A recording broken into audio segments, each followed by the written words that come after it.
I am Vivek Kumar Chaudhary. तो अब हम समझते हैं कैसे हम लोग जो है मतलब ये डाइवोर्स का म्यूचुअल कंसेंट से हुआ या मान लीजिए एक पार्टी को डाइवोर्स चाहिए या जुडिशियल सेपरेशन चाहिए।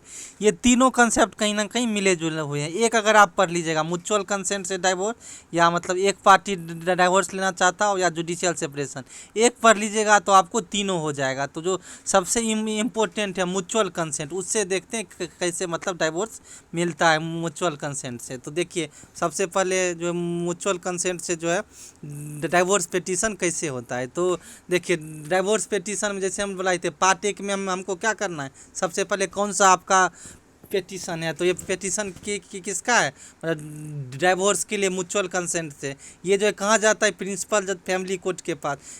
कोई भी मतलब डाइवोर्स का पेटिशन है या मैट्रिमोनियल डिस्प्यूट है वो फैमिली कोर्ट में जाता है। वो जाता है इन द मैटर ऑफ, उसका मैटर क्या होगा, म्यूचुअल कंसेंट में क्या है, दोनों भाई पेटिशनर ही है, दोनों जो सहमति से कर रहा है तो दोनों पेटिशनर है। वही एक पार्टी को चाहिए तब वाइफ क्या हो जाएगी, पेटिशनर हो जाएगी, हस्बैंड रिस्पोंडेंट हो जाएगा, वो भी हम आपको कराएंगे।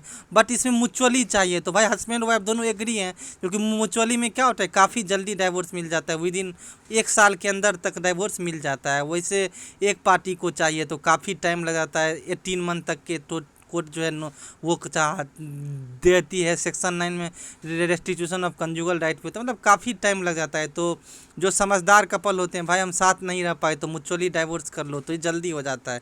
तो म्यूचुअली क्या दोनों पार्टी मतलब एग्री है तो दोनों पार्टी इसमें पेटिशनर हो गया।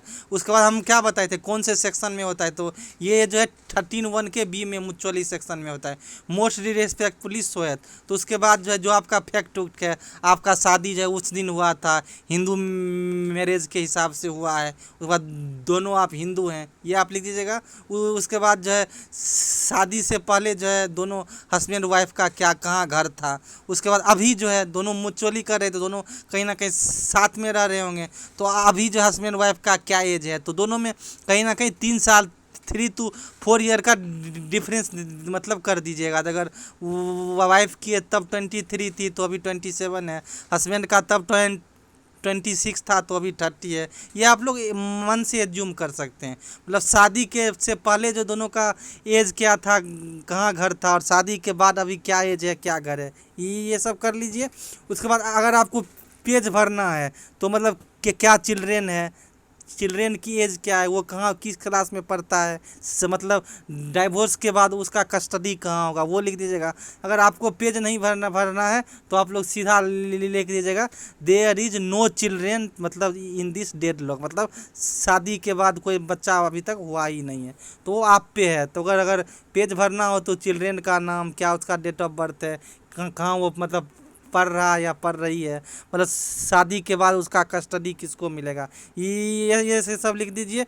और आपका पेटिशन है वो मतलब कहीं ना कहीं म्यूचुअली फाइल किया गया है। ये जो है कोई फोर्स फ्रॉड मतलब अनड्यू इन्फ्लुएंस या कोलूजन में फाइल नहीं किया गया है। उस पर कोर्ट को वही बोलिएगा जो कोर्ट जो है जल्दी से जल्दी म्यूचुअली डाइवोर्स वो करे। और जो बताए थे कोर्ट का कहीं ना कहीं दोनों पार्टी जो है इस जुरिडिक्शन में रहते हैं, इसलिए कोर्ट के पास जुरिडिक्शन है। इसलिए कोर्ट से प्रेयर क्या करेगा, मेन ये प्रेयर होता है। प्रेयर में क्या मतलब करिएगा, जो ये जो ऊपर के फैक्ट एंड सरकमस्टांसेज है इसको देख के कोर्ट जो है म्यूचुअली डाइवोर्स वो करे। और दोनों इसमें पेटिशनर नहीं है तो हस्बैंड एंड वाइफ दोनों का sign petition number 1 petition number 2 और उसके बाद वेरीफाई कर दीजिएगा। उसके बाद पिटिशन नंबर 1 2 और एफिडेविट। देखिए एफिडेविट जो पिटिशनर होता है वो उसका लगता है। तो म्यूचुअली में क्या होगा, हस्बैंड और वाइफ दोनों म्यूचुअली एग्री हैं तो दोनों पिटिशनर हो गए,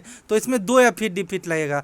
तो एक एफिडेविट लिख दीजिएगा जो same affidavit affix bye husband also. तो एक एफिडेविट देखिए, और जितने भी हैं रीट हो गया, चाहे जो है एंटिसिपेटरी बेल है, चाहे बेल है, उस सब का एफिडेविट अलग होता है, मैरिज का एफिडेविट अलग होता है। तो एफिडेविट आप लोगों को 2 प्रकार से याद करना है, देखना है।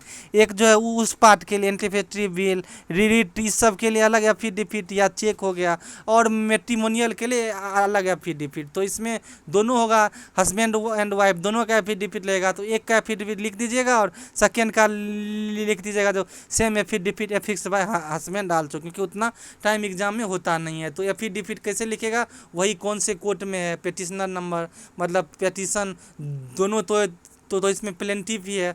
उसके बाद जो है कौन से सेक्शन में हुआ, हम जो है पेटिशनर हैं और हम जो है जो भी ऊपर फैक्ट एंड सर्कमस्टांसेज हैं सभी से पूरी तरीके से मतलब अवेयर हैं। उसके बाद ये जो पेटिशन है वो कोई अनड्यू इन्फ्लुएंस इस सब से फाइल नहीं किया गया है। उसके बाद 13B में जो है हम दोनों जो है वो पेटिशनर मतलब फाइल किए हैं अपने काउंसिल के हेल्प से। इसलिए जो है क्या होगा, जो भी मतलब फैक्ट एंड सर्कमस्टांसेज हैं वो सब बिल्कुल सही सही हुआ। एफिडेविट मतलब शपथ लेना, तो आप क्या करोगे, डिपोटेंट मतलब आप डिपोज कर रहे हो, शपथ ले रहे हो, उसके बाद आप वेरीफाई कर दोगे जो हम रेखा है, हमारी एज ये है, हम जो पूरे अपने होशोबास में ये सब मतलब जो भी पेटिशन है वो मतलब फाइल करें उसको ड्राफ्ट किए। तो एफिडेविट एक का फाइल करके और दूसरे का लिख दोगे जो सेम एफिडेविट फाइल भाई हस्बैंड आल्सो। तो बस ये करना है। तो जो भी मतलब टॉपिक का वीडियो अभी तक बनाए सब मतलब श्योर शॉर्ट क्वेश्चन आएंगे, तो आप लोग इतना देख लीजिएगा। जो बचा हुआ टॉपिक है उसका वीडियो हम कल बना देंगे। तो अगर हमारा वीडियो आप लोगों के लिए हेल्पफुल हो तो प्लीज़ हमारे चैनल को सब्सक्राइब कर दीजिए और अपने दोस्तों में शेयर कर दीजिए। Thank you guys.